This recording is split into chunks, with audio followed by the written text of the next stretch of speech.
Ça filme. Salam à tous, ou plutôt devrais-je te dire namasté. On est actuellement dans un pays qui contient plus de 7000 îles, dont les eaux sont bleues turquoises. Et bah là il fait un peu frisqué quand même, hein. Il fait un petit peu frisqué la nuit. Qui suis-je? Et ouais, inévitablement les Philippines. Je suis aux Philippines et j'ai loué mon petit scooter. Et là j'ai bien ridé sur l'île, franchement. Pour l'instant, j'ai une bonne petite impression. Au début, j'avais un petit peu du mal avec la bouffe, mais bon, petit à petit, je commence à m'y faire. J'ai trouvé des bons petits endroits et tout. Enfin bref, ça reste que le début. Et là, ce soir, je vais rencontrer mon pote Bene que j'ai rencontré à Singapour et qui est aussi venu me rencontrer en France. Donc, ça reste quand même un bon pote de voyage que j'ai vu plusieurs fois dans plusieurs pays différents, en Malaisie également. Et là, bon bah voilà, je suis tombé aux Philippines un peu par hasard et lui il était au même endroit un peu par hasard. Donc on va en profiter pour se capter, se faire un petit dîner, des petits retrouvailles. Je pense que ça va être lourd. Et voilà, j'ai hâte de voir aussi les potos, ça fait toujours longtemps. Donc voilà, là je vais prendre mon scooter, je vais aller le rejoindre. Je suis pas trop un pro du scoot, donc si je continue la vidéo, c'est que tout s'est bien passé. Peace. Voilà, en compagnie de Bene, là c'est maman qui va être... Bonjour maman, voilà, elle va être contente de le voir. Yeah. Et aussi le photo, bah, Fabien. Hey there. Donc we're gonna have to take a dinner maybe? Yeah. Yeah. And that's it. and that's Swim. it. And swim? And swim. Yeah? Nice, yeah. Maybe swim. Ok. Bye, See you. Kiss. Donc voilà, posé. J'ai trouvé mon petit Bene.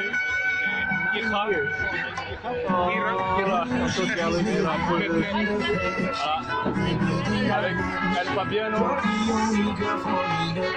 Et en train de taper deux petites go. I thought you were taking a picture. No, I'm just taking a keepsake, man. It's not a picture. Yeah, you can say hey to my friends. Hey, friends. Voilà. Allez, c'est bien. À la vôtre. Salut les gens, bah voilà, je viens de me réveiller il n'y a pas trop longtemps et en fait bah moi je vis ici, tu vois. Donc là voilà, ça fait quelques jours que je suis dans ce bungalow, alors celui-là plutôt, je suis dans un dortoir en fait, et t'as l'eau qui est juste ici, donc je sais pas si on voit qu'elle est bien transparente, tu vois bien à travers, et ça fait plaisir quand tu nages dedans. Bon, il pleut un petit peu, mais bon, je sais pas, je commence à avoir l'habitude, la vérité. Partout où je vais il pleut. J'arrive, il fait trop beau. Avant, il fait trop beau. Les gens ils me disent ça fait un mois il pleut pas. Et quand j'arrive, il pleut 4 jours. Bon, tranquille. Hein. C'est une bénédiction. Et ouais, je vais te montrer vite fait un petit peu le dortoir. Tiens. En fait, un dortoir, bah, c'est quoi l'avantage du dortoir? L'avantage du dortoir, c'est que quand tu voyages, ben, tu payes moins cher quand tu es tout seul. En fait, là, on partage une chambre. On est 4 dedans. Donc en fait, le prix il est divisé quasiment par un peu plus. C'est un peu plus que divisé par 4. Mais bon. Ça revient toujours moins cher, et aussi l'avantage c'est que tu fais des rencontres, tu fais des connaissances. Donc là dans ma chambre je suis avec 3 mecs, il y a un mec de Suisse, un mec de Chine et un mec d'Autriche. Enfin un bon mix quand même. Et un Turc de la planète Mars.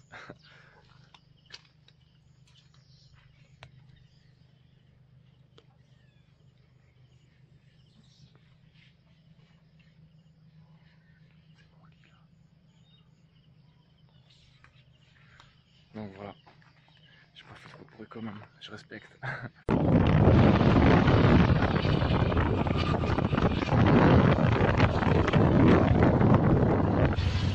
Là, je vais changer d'île en fait là. Je vais bouger, je vais prendre un bateau, donc là c'est un peu le taxi là, le taxi local. Donc bah, c'est une petite moto qui est attachée à une petite voiture à côté. C'est gaulerie, mais bon. Je pense qu'ils sont un peu petits les Philippins, parce que moi, en vrai, je dois me plier en 4 pour rentrer dedans. Mais bon, c'est rigolo. Donc là, direction le port, et je vais prendre le bateau là. J'ai pas encore mon billet, normalement il va en rester. Donc j'ai enfin le précieux sésame là. Donc j'ai acheté le ticket. Et en fait ce qui est drôle aux Philippines c'est que tu as un comptoir où tu achètes ton ticket, un comptoir où tu demandes ta place et un comptoir où tu payes une taxe pour... Enfin, il faut faire 3 fois la queue. Ils auraient pu tout faire tout en un, mais bon, je sais pas, c'est un bon concept, c'est drôle. Et ouais, j'avais pas remarqué qu'en fait sur mon ticket, bah, en fait elle a mis mon âge, elle m'a pas demandé et elle m'a mis 30 ans. La bâtarde. Bah voilà, là je viens de descendre du bateau et bah c'est parti en fait. Dans le bateau, comme j'avais internet, j'ai booké ma petite guest house. Et bon, elle se trouve à 3h45 à pied d'ici. Donc je vais voir comment je peux essayer d'y aller, si je peux louer un scoot ou y aller en bus. Et pour le temps, il a l'air un peu mieux ici quand même. Là-bas, il pleuvait pas mal. Bon, là, ça a l'air un peu plus calme. Donc voilà, je te tiens au jus. Bon, bah voilà, j'ai loué mon petit scoot et là, je fais mon petit plein. Et bah, du coup, ben voilà, je me suis dit plutôt que de prendre un taxi, ça reviendrait à moins cher de. Ça reviendrait. How much it cost? 115? 115. Ouais. Ah, the keys here. Yeah. Ouais, voilà, ça revient moins cher de prendre un scoot maintenant que d'aller jusqu'à chez moi, mon tacos. Hein. Ok, bah vas-y, ça fait 3 euros, 3-4 euros le taxi, le scoot. Vas-y, ciao.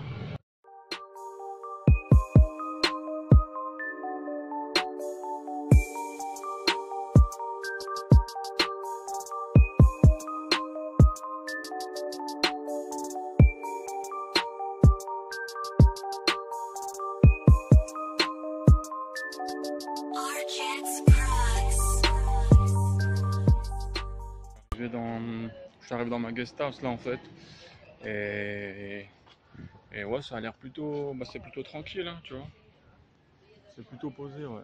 Et je suis en dortoir du coup avec un poteau espagnol.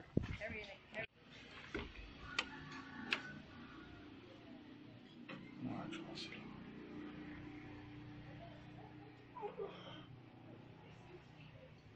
Good morning. Je l'ai réveillé. Bon, je l'ai réveillé. Il est 8h du matin. Bah, le problème c'est qu'il pleut un peu là. Il pleut un petit peu, mais bon. Il n'y a pas de ça, hein. Je pense qu'on va prendre le scoot et. Parce qu'apparemment il y a une espèce de typhon là qui se dirige sur l'île. Donc si j'attends qu'il arrête de pleuvoir, ça va durer une semaine il me semble. Donc bon, à l'aventure. Je vais aller rider et franchement j'avais un petit peu peur qu'il pleuve aujourd'hui, mais apparemment le temps là il s'est bien dégagé. Et donc voilà, là je pense que j'ai envie de commencer ma petite journée par une petite baignade, histoire de me rafraîchir les idées. Donc voilà, c'est ma petite routine matinale en général quand je suis aux Philippines, enfin depuis que je suis aux Philippines. Donc là je vais aller me baigner dans une belle petite plage au sable blanc. Et puis après je vais aller visiter, je vais te faire checker un peu pour que tu aies un avant-goût des Philippines aussi. Et puis cet après-midi j'ai prévu d'étudier, lire des petits bouquins. Donc voilà, ça c'est ma petite routine. Vas-y, je te dis, je parle trop là, on va passer à l'action. Ciao, vivement l'hiver. Écoute, écoute. La vie de moi, j'aime trop ces journées où je me réveille et je me dis, mon objectif de la journée, c'est de prendre du plaisir. Mon objectif de la journée, c'est juste de passer une bonne journée. À la tête de moi, ça déchire, ça n'a pas de prix.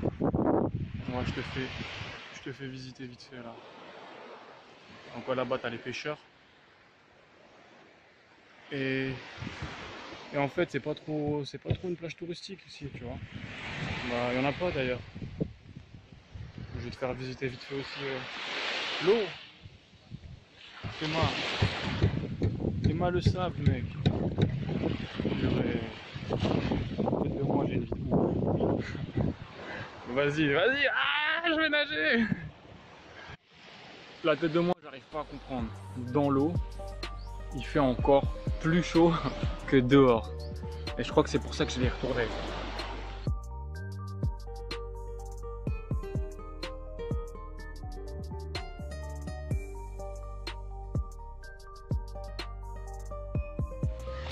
Et en ce moment, je suis en train de lire un bouquin qui s'appelle De l'autre côté du désespoir.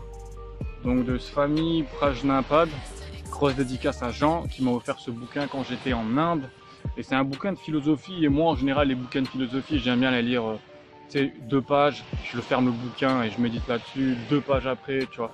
J'aime pas tout lire d'une traite, donc je prends assez mon temps pour le lire. Et ce qui est bien, c'est que en voyage, tu découvres des choses que j'aurais peut-être jamais découvertes si j'étais chez moi. C'est-à-dire qu'en France, si je vais dans le rayon développement personnel, je suis condamné à lire Le pouvoir du moment présent d'Eckhart Tolle. Ce livre, c'est une grosse merde. Enfin, moi, personnellement, j'ai pas du tout aimé. C'est l'art de raconter des choses simples de façon compliquée. Donc, j'ai pas du tout aimé. Et là, je découvre des autres philosophes. Enfin, ouais, je m'excuse de dire que c'était de la merde. Non, c'est pas vrai parce qu'il y a des gens qui ont énormément aimé ce livre. Donc, je m'en excuse. Mais bon, j'ai pas du tout aimé. Voilà, j'accroche pas du tout. Alors que là, c'est vraiment expliqué de façon plus simple, plus accessible. Et je sais pas, ça fait pas un peu con si je lis un petit passage là que j'ai bien aimé? Ouais, puis vas-y, attends, là c'est un peu sombre. Ouais, puis après tout, c'est ma vidéo, je fais ce que je veux.